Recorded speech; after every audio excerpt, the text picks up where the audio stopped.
नमस्कार, मैं रुपेश कुमार सिंह और आप एसजी न्यूज देख रहे हैं। बता दें कि जिस तरह से जनस्वराज ने बिहार में धावा बोला है, कई राजनीतिक पार्टियों का जो है होश उड़ा हुआ है कि आखिर में इनका प्रयास क्या है, क्योंकि ये हमेशा सरकार बनाए हैं मगर इस बार खुद चुनावी मैदान में आए हैं।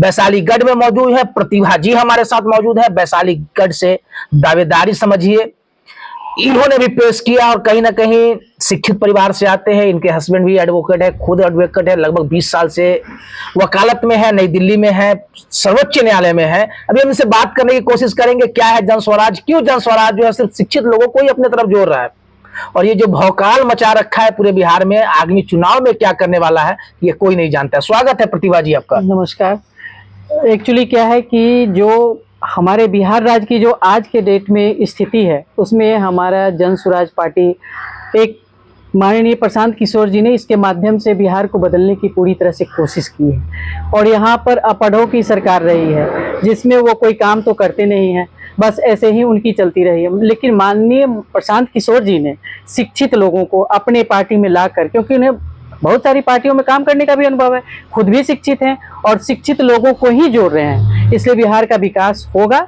ऐसा उम्मीद है।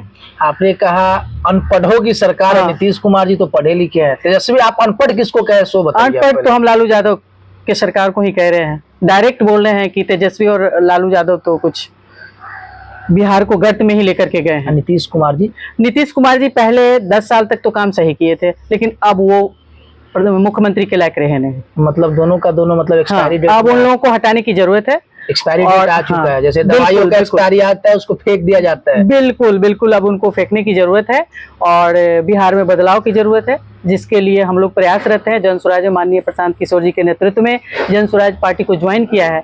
मैं भी प्रैक्टिस करती हूँ, बहुत सारे राज्यों में जाती हूँ और वहाँ जाकर देखती हूँ कि बहुत सारे राज्य का काफी विकास हुआ है, लेकिन हमारा बिहार पिछड़ा हुआ है। हमारा वैशालीगढ़ भी तो विकसित हो रहा है, कहते हैं वैशाली विकसित हुआ है नहीं। वैशाली से आता है, बताओ वैशाली बिल्कुल भी विकसित नहीं है। सबसे पहले तो मैं ये कहना चाहूँ कि यहाँ पर जो अभिषेक पुष्करणी है, अब 2 दिन पहले मैं उधर गई थी, पूरा गंदगी से भरा पड़ा है, जबकि यहाँ का हिस्टोरिकल प्लेस है, लोग यहाँ घूमने आते हैं, पर्यटक बाहर से आते हैं और वो देखकर क्या बोलते होंगे। तो पहले तो उसकी सफाई होनी चाहिए, रोजगार की व्यवस्था। कई सालों से चीनी मिल बंद है, रोजगार की सुविधा हो सकती थी, लोगों को एम्प्लॉयमेंट मिल सकता था, जो आज नहीं है। पटना की बिहार की राजधानी है, पटना यानी गंगा के उस पार का क्षेत्र लगभग दे। नीतीश कुमार जी तो अपने गाँव को चमका लिए। हाँ, वैशाली को सच में बर्बाद कर दिया या वही चमकाने की कोशिश कर रहे हैं? चमकाने की कोशिश बिल्कुल भी नहीं कर रहे हैं।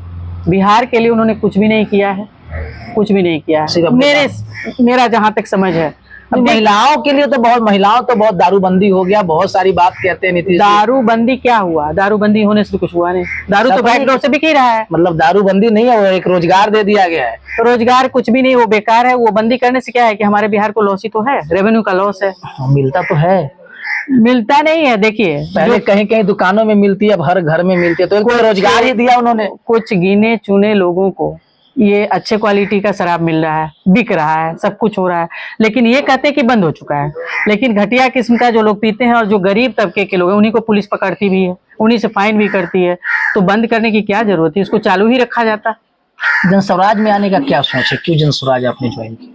क्योंकि इनके एजेंडे काफी अच्छे हैं। वो आप एक एडवोकेट है, वकील है, सीनियर एडवोकेट है। जनस्वराज बहुत सारी पार्टियां थी। नहीं, जनस्वराज में एक बदलाव की जो मुहिम माननीय प्रशांत किशोर जी ने किया है, वो मुझे बहुत पसंद आया है। जो कहता है जनस्वराज एक नई सोच, एक विश्वास। हाँ, विश्वास नए लोग और नए, हाँ बिल्कुल विश्वास है। विश्वास के साथ ही इसको ज्वाइन किए हैं। क्या लगता है माहौल बदलने वाला है क्या? हाँ, बदलने वाला है। हम तो डोर टू डोर घूम रहे हैं, लोगों के यहाँ जा रहे हैं, लोगों को अच्छा लग रहा है कि हाँ अब सारी पार्टियों से हम लोग उब चुके हैं, एक बार इनको भी मौका। हम लोगों को बोलते हैं कि भाई एक बार हम लोगों को मौका दीजिए, माननीय प्रशांत किशोर जी को मौका दीजिए, फिर क्या करेंगे बिहार को? बिहार बदल सकते हैं? क्या लगता है बिहार बदलने वाला है क्या? बदलने वाला है। अगर जनता बदलती है, अपना डिसीजन अलग करती है, अवश्य बिहार बदलेगा। माननीय क्या लगता है जनता का डिसीजन क्या है? तो जात पात की चुनाव होती है, जनता का डिसीजन कैसे होगा? वही तो है कि लोगों को जात पात से उठना पड़ेगा, तभी शिक्षा में विकास होगा, रोजगार की व्यवस्था हो पाएगी, क्योंकि हो तो नहीं रहा है। लोगों के मन में ये होना चाहिए। शिक्षा का क्या है, यहाँ के पढ़े लिखे लोग बाहर जाते हैं, शुद्ध बोल भी नहीं पाते हैं। मतलब इतने शिक्षित हैं हम लोग। हाँ, हमारे पास मेरिट है, हम मेरिटोरियस हैं, लेकिन हम एक्सप्रेस नहीं कर पाते। क्यों? कारण क्या है? कारण क्या है कि शिक्षा व्यवस्था सही नहीं है। लोग कहते हैं कि सारा बिहार IAS IPS तो हम ही लोग देते हैं बिहार देते से। तो हैं, टैलेंट है, बट उसका हम लोग यूज नहीं कर रहे हैं ना, क्योंकि यहाँ शिक्षा व्यवस्था सही नहीं। हमारे बच्चे बाहर पढ़ने जाते हैं, जैसे ही 10th किए चलो इनको बाहर भेज दो। क्यों? क्योंकि यहाँ शिक्षा की अच्छी व्यवस्था नहीं है। जो हमारे माननीय प्रशांत किशोर जी का कहना है कि मैं यहाँ पर सारा व्यवस्था करवाऊंगा जिससे बच्चे यहाँ पर अपने बच्चे यहीं पढ़ पाएंगे, बाहर जाने की जरूरत नहीं होगी, रोजगार की तलाश में दूसरे राज्य में नहीं जाएंगे। तो नीतीश कुमार जी भी अपने आप को रोजगार पुरुष कहते हैं, तेजस्वी यादव भी अपने आप को रोजगार पुरुष कहते हैं, और आप कहते हैं रोजगार ही नहीं है।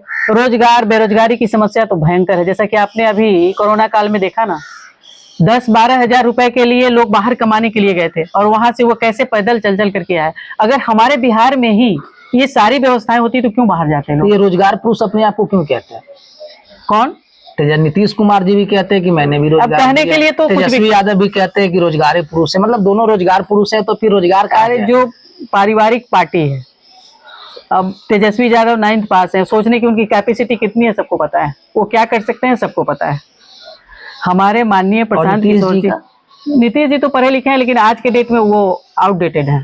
तो दोनों आरोप लगा रही है कि प्रशांत किशोर जी कभी कहता है कि नीतीश कुमार जी के एजेंडे के लिए काम कर रहे हैं, कभी तेजस्वी यादव जी के लिए काम कर अब रहे हैं। कहने के लिए तो कोई कुछ भी कहता है, कहने के लिए तो कोई कुछ भी कहता है, लेकिन आज के डेट में हम लोग यही मान के चल रहे हैं कि जन स्वराज पार्टी एकल पार्टी है, अपने हिसाब से चलेगी, माननीय प्रशांत किशोर जी के नेतृत्व में राइज करेगी, लोग आगे बढ़ेंगे और इनके साथ जुड़ भी रहे हैं और ये अच्छा काम करेंगे। इसी उम्मीद के साथ इनके साथ हम भी जुड़े हैं। लगातार कितना माहौल बना था जब आप लोग विक्टोरिया वेटनरी कॉलेज में गए थे, कैसा माहौल? काफी अच्छा माहौल था, काफी अच्छा माहौल था। इतनी भीड़ जुटी थी कि लोग देख करके हतप्रभ रह गए। पूरा पटना रंग गया था जन स्वराज में, तो बहुत ही अच्छा लगा। क्या लगता है, कहीं ना कहीं लोग कहते हैं कि एजेंडे पे काम हो रही है, पहले सरकार बनाते तो बीजेपी के लिए बहुत सारी पार्टियों के लोगों ने काम किया है, इसीलिए ना इनके पास अनुभव है, राजनीति का अनुभव है, तभी तो इन्होंने ऐसा किया है कि एजुकेटेड लोगों को जोड़ना शुरू किया है। वो लोग क्या है, उनकी सोच होगी, उनके पास विजन होगा, विजन होगा, उसको प्रोसीड करेंगे तभी तो हम आगे बढ़ पाएंगे ना। हमारे पास अगर विजन ही नहीं हुआ तो हम क्या करेंगे?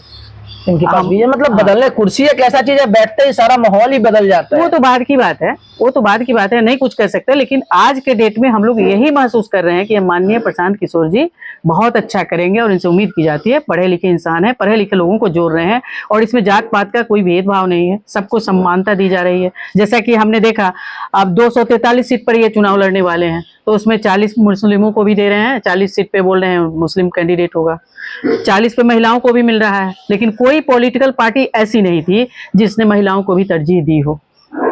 ऐसा आपने भी देखा है, बिहार में रहते तो आपको भी पता है। यहाँ तो जात पात की राजनीति होती है, जो तो यादव इससे उठ के चुनाव करना पड़ेगा ना, जात से उठ करके। मोदी जी के नाम पर अगर वोट पड़ सकता है तो क्या जात पात को लेकर के ही ये शिक्षा और बेरोजगारी के नाम पर हमारे पास वोट नहीं आ सकता? मतलब वोट आएगा, आना चाहिए। प्रशांत किशोर माहौल बदलेंगे, बदलेंगे, बिल्कुल भरोसा है कि मतलब बदलेंगे। किस भरोसे पे बदलेंगे? आपने कहा कि आगे की बात नहीं बता सकते हैं हम हाँ। आपको, आगे ऐसा की तो नहीं बात हो कि फिर हम आते ही तो फिर नहीं, लूट मचा दें। नहीं, हम तो ये उम्मीद करते हैं कि वो अच्छा ही करेंगे और पूरे आशा और विश्वास के साथ उनके साथ हम जुड़े हैं। एकरनामा बना है कि कोई भी विधायक हमारे साथ जो जीत के जाएंगे वो एकरनामा बनाएंगे, हम ऐसा काम नहीं करेंगे, नहीं तो हम आपको हटा देंगे। अब बिल्कुल सही डिसीजन है उनका, बिल्कुल सही है, मैं एग्री करती हूँ उनकी बातों से। चुनावी मैदान में आपने भी डंका बजा रखा है, लगातार क्षेत्र में घूम रही हैं, आपका भी चर्चा है। हाँ, घूम तो रहे हैं। वकील से विधायक बनने का प्रोसेस है क्या? हाँ, लगता है ऐसे प्रयास तो कर ही रहे हैं।